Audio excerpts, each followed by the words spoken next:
салом бинандагони хабартиҷӣ, мо умедворам ҳамагӣ тансиҳату саломат ҳастед. Александр Лукашенко, раиси ҷумҳурии Беларус, ки бахше аз мардуми зиёда аз 2 ҳафта боз истеъфояшро талаб доранд. Яъне рав мегӯянд, баъди президент шуданд. Шоми 23 август баъди пароканда шудани норозиён тани 500 нафар дар Минск буданд ва бо вертолёт хиёбони маркази Минскро гашт. Худи Лукашенко дар даст автомат дошт ва ин яке аз пазор будани президентҳо аст. Ягон президент ин хел бояд накунад. Дар тан ҷавшан ё либоси тирногузар дошт. Лукашенко ҳамроҳӣ мекард.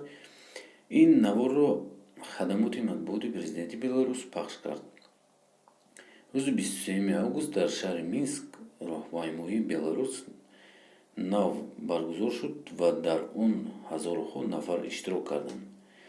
Лукашенко баъд аз назорати хиёбонҳо бо вертолёт ба қасри Истиқлолаш баргашт ва ба нерӯи омон ибрози сипос намуд ва ҳамзамон гуфт: мо бо онҳо ҳисобу китоб мекунем, яъне бо мардуми худаш. интихоботи президентӣ дар Беларус рӯзи 9 август баргузор шуд. Аз он замон то кунун гурӯҳе аз сокинон ба натиҷаҳои расмии интихобот, ки Лукашенкоро ба бори дигар пирӯз эълон кардааст, норозианд. 70% халқи Беларус норозианд аз президентии Лукашенко. Баргузори интихоботи навро талаб карданд. Интизорон мегӯянд, дар ҳисоби раъии мардум тақаллуб сурат гирифтааст. Аммо Лукашенко 65-сола, ки аз соли 1994 боз дар сари қудрат аст, худро пирӯзии ин корзорӣ сиёсӣ медонад ва иддао дорад 80% раъии мардумро соҳиб шудааст, ки риқоби асосии ӯ дар интихобот Светлана Тихановская, ки ҳоло дар Литва паноҳ бурдааст, мегӯяд 60-70% интихоботкунандагон аз ӯ пуштибонӣ карданд.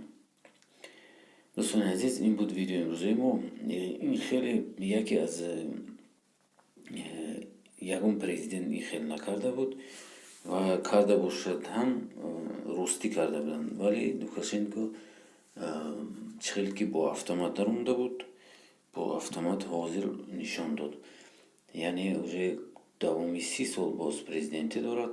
ва шумо чӣ фикр доред, чаро президентҳо ин қадар президентӣ мекунанд? 30 сол, 40 сол, 50 сол?